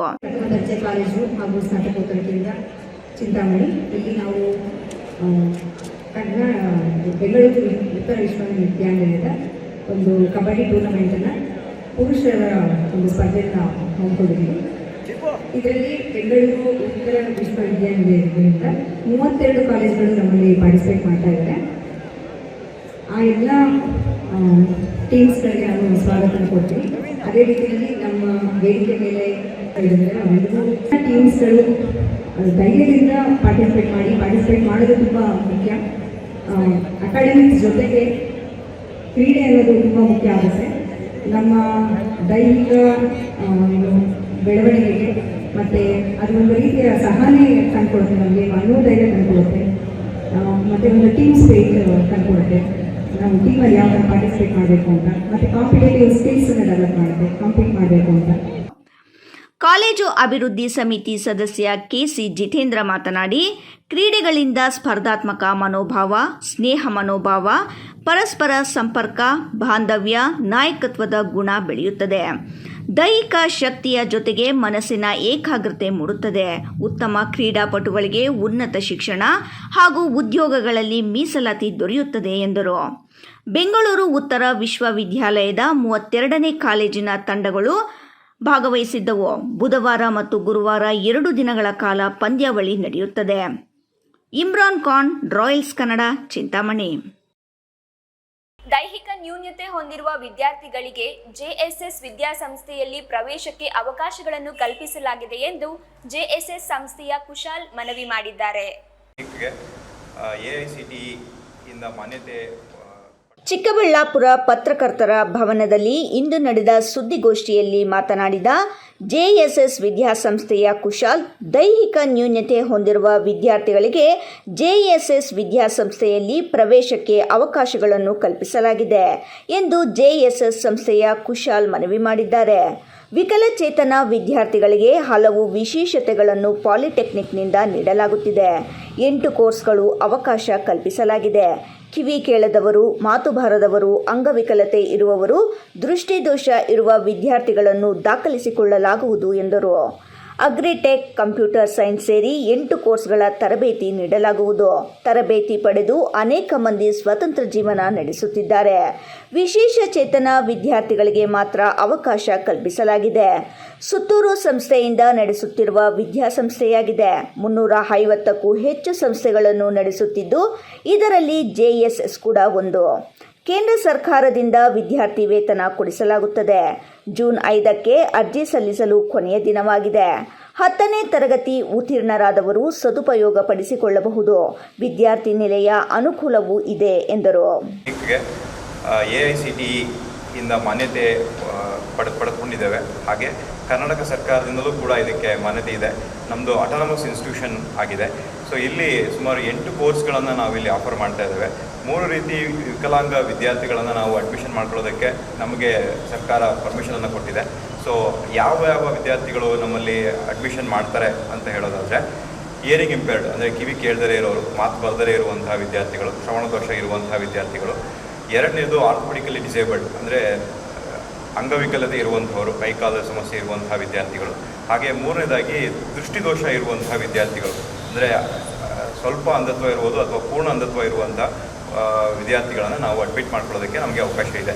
ಸೊ ಎಲ್ಲರಿಗೂ ಸರ್ಕಾರದಿಂದ UDID ಕಾರ್ಡ್ ಅಂತ ಕೊಟ್ಟಿರ್ತಾರೆ, ಅಂದರೆ ವಿಕಲಾಂಗ ಪ್ರಮಾಣ ಪತ್ರ ಅಂತ ಹೇಳುತ್ತೆ. ಅದರಲ್ಲಿ ಪರ್ಸೆಂಟೇಜನ್ನು ಮೆನ್ಷನ್ ಮಾಡಿರ್ತಾರೆ. ಅದರ ಬೇಸಿಸ್ ಮೇಲೆ ನಾವು ಅಡ್ಮಿಷನನ್ನು ಪ್ರೊವೈಡ್ ಮಾಡ್ತೇವೆ. ಸೊ ನಮ್ಮಲ್ಲಿ 8 ರೀತಿಯಾದಂತಹ ಕೋರ್ಸ್ಗಳನ್ನು ನಾವು ಆಫರ್ ಮಾಡ್ತಿದ್ದೇವೆ. ಯಾವ್ಯಾವ ಕೋರ್ಸ್ಗಳು ಅಂತ ಹೇಳೋದಾದರೆ, architecture assistantship, commercial practice, computer science and engineering, jewellery designing and technology, electronics and communication engineering, computer applications, apparel design and fabrication technology, electrical engineering and electrical vehicle technology ಅಂಥೇಳಿ 8 ಕೋರ್ಸ್ಗಳನ್ನು ನಾವು ನಮ್ಮ ಕಾಲೇಜಲ್ಲಿ ಆಫರ್ ಮಾಡ್ತಾ ಇದ್ದೇವೆ. ಇದರಲ್ಲಿ 3 ಅನುದಾನಿತ ಕೋರ್ಸ್ಗಳಿದೆ, 5 ಅನುದಾನ ರಹಿತ ಕೋರ್ಸ್ಗಳಿದೆ. ಅನುದಾನ ರಹಿತ ಕೋರ್ಸ್ಗಳನ್ನು ನಮ್ಮ ಮ್ಯಾನೇಜ್ಮೆಂಟ್ ರನ್ ಮಾಡ್ತಾ ಇದೆ. ಸೊ ಈ 8 ಕೋರ್ಸ್ಗಳ ವಿಚಾರಗಳನ್ನು ನಾವು ಈಗಾಗಲೇ ಎಲ್ಲ ವಿದ್ಯಾರ್ಥಿಗಳು ಕಳಿಸಿದ್ವಿ. ಸುಮಾರು 35 ವರ್ಷಗಳಿಂದ ನಮ್ಮ ಪಾಲಿಟೆಕ್ನಿಕ್ ರನ್ ಆಗ್ತಾ ಇದೆ. ಸುಮಾರು 4,000ಕ್ಕಿಂತ ಹೆಚ್ಚು ವಿದ್ಯಾರ್ಥಿಗಳು ನಮ್ಮಲ್ಲಿ ಪಾಸ್ಔಟ್ ಆಗಿ ಹೊರಗೆ ಬಂದು ರಾಜ್ಯ ಮತ್ತು ಕೇಂದ್ರ ಸರ್ಕಾರಗಳು ಹೆಚ್ಚು ಸಹಕಾರ ನೀಡುತ್ತಿವೆ. ಸಂಸ್ಥೆಯಿಂದ ಕ್ರೀಡೆಗೂ ಹೆಚ್ಚು ಸಹಕಾರ ನೀಡಲಾಗುತ್ತಿದೆ. ಪ್ಯಾರಾ ಒಲಿಂಪಿಕ್ನಲ್ಲಿಯೂ ಹೆಚ್ಚು ಸಾಧನೆ ಮಾಡಿದ ವಿದ್ಯಾರ್ಥಿಗಳಿದ್ದಾರೆ. ಈ ಬಾರಿಯಿಂದ ಇಂಜಿನಿಯರಿಂಗ್ ವಿಶೇಷ ಚೇತನ ಮಕ್ಕಳಿಗಾಗಿ ಆರಂಭಿಸಲಾಗುತ್ತಿದೆ ಎಂದರು. ಅಯೋಧ್ಯೆಯ ವೈಶ್ಯ ನಾಮಧಾರಿ ನಗರದ ಸಮುದಾಯಕ್ಕೆ ಅಧಿಕೃತ ಮಾನ್ಯತೆ ನೀಡಿ ಜಾತಿ ಪ್ರಮಾಣ ಮತ್ತು ಇನ್ನಿತರೆ ಸರ್ಕಾರಿ ಸೌಲಭ್ಯಗಳನ್ನು ಒದಗಿಸಬೇಕೆಂದು ಆಗ್ರಹಿಸಿ ಅಯೋಧ್ಯೆಯ ವೈಶ್ಯ ನಾಮಧಾರಿ ನಗರದ ಸಮುದಾಯದವರು ಗ್ರೇಡ್ 2 ತಹಶೀಲ್ದಾರ್ ಮಂಜುನಾಥ್ ಅವರಿಗೆ ಮನವಿ ಸಲ್ಲಿಸಿದರು. ಅಯೋಧ್ಯೆ ವೈಶ್ಯ ನಾಮಧಾರಿ ನಗರದ ಸಮುದಾಯಕ್ಕೆ ಅಧಿಕೃತ ಮಾನ್ಯತೆ ನೀಡಿ ಜಾತಿ ಪ್ರಮಾಣ ಪತ್ರ ಇನ್ನಿತರೆ ಸರ್ಕಾರಿ ಸೌಲಭ್ಯಗಳನ್ನು ಒದಗಿಸಬೇಕೆಂದು ಆಗ್ರಹಿಸಿ ಅಯೋಧ್ಯೆ ವೈಶ್ಯ ನಾಮಧಾರಿ ನಗರದ ಸಮುದಾಯದವರು ಗ್ರೇಡ್ 2 ತಹಸೀಲ್ದಾರ್ ಮಂಜುನಾಥ್ ಅವರಿಗೆ ಮನವಿ ಸಲ್ಲಿಸಿದರು. ಸಮುದಾಯವು ಹಲವು ತಲೆಮಾರುಗಳಿಂದ ಅಯೋಧ್ಯೆ ವೈಶ್ಯ ನಾಮಧಾರಿ ನಗರದ ಎಂಬ ಹೆಸರಿನಿಂದ ಪರಿಚಿತವಾಗಿದ್ದು, ಆದಾಗ್ಯೂ ನಗರ್ತ ಮತ್ತು ನಾಮಧಾರಿ ಎಂಬ ವಿಭಿನ್ನ ಹೆಸರುಗಳು ಶಾಲಾ ದಾಖಲೆಗಳು, ಆದಾಯ ದಾಖಲೆಗಳು ಮತ್ತು ಇತರೆ ಸರ್ಕಾರಿ ದಾಖಲೆಗಳಲ್ಲಿ ನಿರಂತರವಾಗಿ ದಾಖಲಾಗಿರುವುದು ಸತ್ಯ. ಎಲ್ಲ ಹೆಸರುಗಳು ಒಂದೇ ಸಮುದಾಯವನ್ನು ಸೂಚಿಸುತ್ತದೆ. ಹಳೆಯ ಕಾಲದಲ್ಲಿ ಸಮಗ್ರ ಅರಿವಿನ ಕೊರತೆ ಮತ್ತು ಲಿಖಿತ ದೋಷಗಳಿಂದ ಈ ವ್ಯತ್ಯಾಸಗಳು ಉಂಟಾಗಿದ್ದು, ಇದರಿಂದಾಗಿ ನಮ್ಮ ಜೀವನದಲ್ಲಿ ದೊಡ್ಡ ಅಡೆತಡೆಯಾಗಿದೆ. ಪ್ರಸ್ತುತ ಜಾತಿ ಪ್ರಮಾಣ ಪತ್ರಗಳ ಕೊರತೆಯಿಂದ ಸಮುದಾಯ ಗಂಭೀರ ಸಮಸ್ಯೆಯನ್ನು ಎದುರಿಸುತ್ತಿದೆ ಎಂದು ಸಂಘದ ಗೌರವಾಧ್ಯಕ್ಷ ಬ್ಯಾಟರಾಯ ಶೆಟ್ಟಿ ಹೇಳಿದರು. ನೆರೆಯ ಆಂಧ್ರಪ್ರದೇಶ ಮತ್ತು ತಮಿಳುನಾಡು ರಾಜ್ಯಗಳಲ್ಲಿ ಈಗಾಗಲೇ ವರ್ಗದಲ್ಲಿ ಸಮುದಾಯವನ್ನು ಸೇರಿಸಿ ಸೌಲಭ್ಯಗಳನ್ನು ನೀಡುತ್ತಿದ್ದಾರೆ. ಅದೇ ರೀತಿ ಕರ್ನಾಟಕ ರಾಜ್ಯದಲ್ಲಿಯೂ ಸಹ ಈ ವ್ಯವಸ್ಥೆಯನ್ನು ಜಾರಿಗೊಳಿಸಬೇಕೆಂದು ಆಗ್ರಹಿಸಿದರು. ಸಮುದಾಯದ ಮಕ್ಕಳಿಗೆ ಜಾತಿ ಮತ್ತು ಆದಾಯದ ಪ್ರಮಾಣ ಪತ್ರದ ಕೊರತೆಯಿಂದಾಗಿ ಶೈಕ್ಷಣಿಕವಾಗಿ, ಸಾಮಾಜಿಕವಾಗಿ ಮತ್ತು ಆರ್ಥಿಕವಾಗಿ ತೊಂದರೆ ಉಂಟಾಗಿದ್ದು, ಸರ್ಕಾರ ಕೂಡಲೇ ನಮ್ಮ ಸಮಸ್ಯೆಯನ್ನು ಬಗೆಹರಿಸಿ ಅನುಕೂಲ ಕಲ್ಪಿಸಬೇಕೆಂದು ಮನವಿ ಮಾಡಿದರು. ಇವತ್ತಿನ ದಿವಸ ನಾವು ಬಂದಿರತಕ್ಕಂಥ ವಿಚಾರ ತಮಗಾಗಲೇ ಎಲ್ಲರಿಗೂ ಗೊತ್ತಿದೆ. ಈಗ ನಾವು ಅನಾದಿ ಕಾಲದಿಂದ ನಾಮಧಾರಿ ನಗರ ತರುವಂಥ ಸಮಾಜದಲ್ಲಿ ಗುರುತಿಸ್ಕೊಂಡಿದ್ದೀವಿ ಹೊರತು ಸರ್ಕಾರದಲ್ಲಿ ಗುರುತಿಸಿಲ್ಲ. ನಾಮಧಾರಿ ನಗರದ ಜನಾಂಗ ಅಂತ ಗುರುತಿಸಿಲ್ಲ.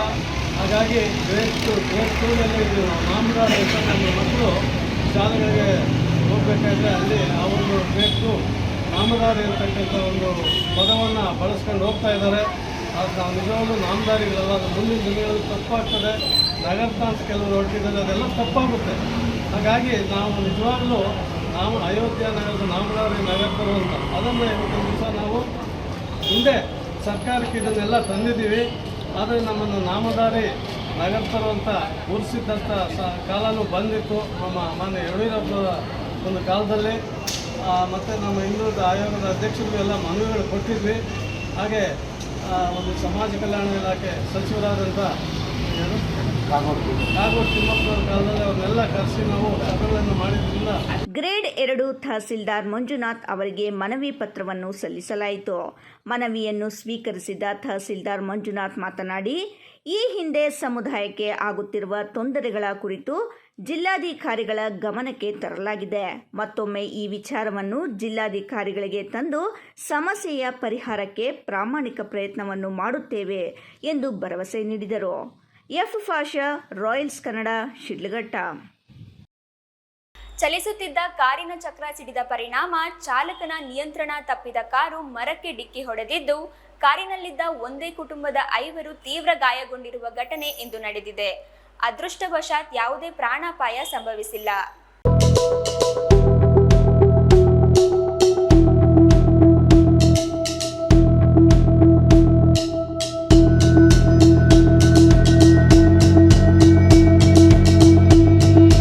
ಚಲಿಸುತ್ತಿದ್ದ ಕಾರಿನ ಚಕ್ರ ಸಿಡಿದ ಪರಿಣಾಮ ಚಾಲಕನ ನಿಯಂತ್ರಣ ತಪ್ಪಿದ ಕಾರು ಮರಕ್ಕೆ ಡಿಕ್ಕಿ ಹೊಡೆದಿದ್ದು, ಕಾರಿನಲ್ಲಿದ್ದ ಒಂದೇ ಕುಟುಂಬದ 5 ತೀವ್ರ ಗಾಯಗೊಂಡಿರುವ ಘಟನೆ ಇಂದು ನಡೆದಿದೆ. ಅದೃಷ್ಟವಶಾತ್ ಯಾವುದೇ ಪ್ರಾಣಾಪಾಯ ಸಂಭವಿಸಿಲ್ಲ. ಚಿಂತಾಮಣಿ ನಗರದ ಬೆಂಗಳೂರು ರಸ್ತೆ ಜ್ಯೂಸ್ ಕೇಂದ್ರದ ಮುಂಭಾಗದಲ್ಲಿ ಬುಧವಾರ ಕಾರಿನ ಹಿಂಭಾಗದ ಚಕ್ರದ ಟೈರ್ ಬ್ಲಾಸ್ಟ್ ಆಗಿ ಮರಕ್ಕೆ ಡಿಕ್ಕಿ ಹೊಡೆದ ಪರಿಣಾಮವಾಗಿ ಒಂದೇ ಕುಟುಂಬದ 3 ಗಂಭೀರವಾಗಿ ಗಾಯಗೊಂಡಿದ್ದಾರೆ. 2 ಮಕ್ಕಳಿಗೆ ಸಣ್ಣ ಪುಟ್ಟ ಗಾಯಗಳಾಗಿವೆ. ಚಿಂತಾಮಣಿ ನಗರದ ಕೆಆರ್ ಬಡಾವಣೆ ನಿವಾಸಿಗಳಾದ ಹಿದಾಯತ್ ಉಲ್ಲಾ, ಅವರ ಪತ್ನಿ ರೂಹಿ ಫಿರ್ದೋಸ್ ಹಾಗೂ ಮಗ ಮಹಮ್ಮದ್ ರುಮಾನ್ ಗಾಯಾಳುಗಳಾಗಿದ್ದು, ನಗರ ನಿವಾಸಿ ಹಿದಾಯತ್ ಉಲ್ಲಾ ಕುಟುಂಬದ ಕಾರ್ಯ ನಿಮಿತ್ತ ಕಾರಿನಲ್ಲಿ ಬೆಂಗಳೂರಿಗೆ ಹೋಗಿ ಕೆಲಸ ಮುಗಿಸಿಕೊಂಡು ನಗರಕ್ಕೆ ವಾಪಸ್ ಬರುತ್ತಿದ್ದರು. ನಗರದ ಬೆಂಗಳೂರು ಜೋಡಿ ರಸ್ತೆಯ ಜ್ಯೂಸ್ ಕೇಂದ್ರದ ಮುಂಭಾಗ ಬರುತ್ತಿದ್ದಾಗ ಏಕಾಏಕಿ ಕಾರಿನ ಹಿಂಭಾಗದ ಟೈರು ಸಿಡಿದು ಕಾರು ಚಾಲಕನ ಹಿಡಿತ ತಪ್ಪಿ ಮರಕ್ಕೆ ಡಿಕ್ಕಿ ಹೊಡೆದಿದೆ. ಸ್ಥಳೀಯರು ಗಾಯಾಳುಗಳನ್ನು ಕೂಡಲೇ ನಗರದ ಸಾರ್ವಜನಿಕ ಆಸ್ಪತ್ರೆಗೆ ಸಾಗಿಸಿದ್ದಾರೆ. ಆಸ್ಪತ್ರೆ ವೈದ್ಯರು ಪ್ರಥಮ ಚಿಕಿತ್ಸೆ ನೀಡಿ ಹೆಚ್ಚಿನ ಚಿಕಿತ್ಸೆಗಾಗಿ 4 ಜನರನ್ನು ಬೆಂಗಳೂರಿಗೆ ಕಳುಹಿಸಿದ್ದಾರೆ. ಮಕ್ಕಳಾದ ರುಹಾನ್ ಮತ್ತು ರೀದಾ ಫಿರ್ದೋಸ್ಗೆ ಸಣ್ಣ ಪುಟ್ಟ ಗಾಯಗಳಾಗಿದ್ದು, ಸ್ಥಳೀಯ ಆಸ್ಪತ್ರೆಯಲ್ಲಿ ಚಿಕಿತ್ಸೆ ನೀಡಲಾಗಿದೆ. ಕಾರಿನ ಮುಂಭಾಗ ಜಖಂಗೊಂಡಿದೆ. ನಗರ ಠಾಣಾ ಪೊಲೀಸರು ಸ್ಥಳಕ್ಕೆ ಭೇಟಿ ನೀಡಿ ಪರಿಶೀಲಿಸಿ ಮುಂದಿನ ಕ್ರಮ ಕೈಗೊಂಡಿದ್ದಾರೆ. ಇಮ್ರಾನ್ ಖಾನ್, ರಾಯಲ್ಸ್ ಕನ್ನಡ, ಚಿಂತಾಮಣಿ.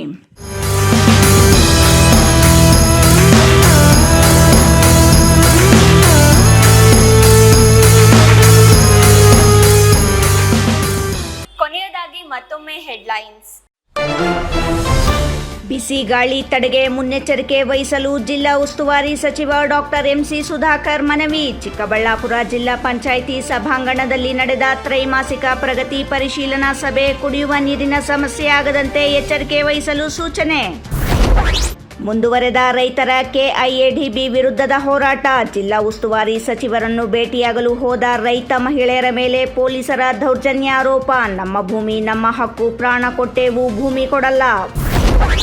ಪರಿಶಿಷ್ಟ ವಿದ್ಯಾರ್ಥಿಗಳಿಗೆ ಅರ್ಧ ವಿದ್ಯಾರ್ಥಿ ವೇತನ, ಹಿಂದುಳಿದ ವಿದ್ಯಾರ್ಥಿಗಳಿಗೆ ಅದು ಇಲ್ಲ. ಸಮಯಕ್ಕೆ ಸರಿಯಾಗಿ ಬಾರದ ಬಸ್ಗಳು, ವಿದ್ಯಾರ್ಥಿಗಳ ಕಾಲ ಮೇಲೆ ಹತ್ತಿಸಿರುವ ಬಸ್ಗಳು. ಎಬಿವಿಪಿ ವಿದ್ಯಾರ್ಥಿಗಳಿಂದ ಪ್ರತಿಭಟನೆ. ಲಂಚ ಪಡೆದ ಗ್ರಾಮ ಪಂಚಾಯಿತಿ ಅಭಿವೃದ್ಧಿ ಅಧಿಕಾರಿ ಅಮಾನತು. ಗುಡಿಬಂಡೆ ತಾಲೂಕಿನ ತಿರುಮಣಿ ಗ್ರಾಮ ಪಂಚಾಯಿತಿ ಪಿಡಿಒ ಶ್ರೀನಿವಾಸ ಮೂರ್ತಿ ಅಮಾನತು. ಸುದ್ದಿ ಪ್ರಸಾರವಾದ ಕೆಲವೇ ಗಂಟೆಗಳಲ್ಲಿ ಅಧಿಕಾರಿ ತಲೆದಂಡ. ಇಂದಿನ ವಾರ್ತಾ ಪ್ರಸಾರ ಇಲ್ಲಿಗೆ ಮುಕ್ತಾಯವಾಯಿತು. ನಮಸ್ಕಾರ.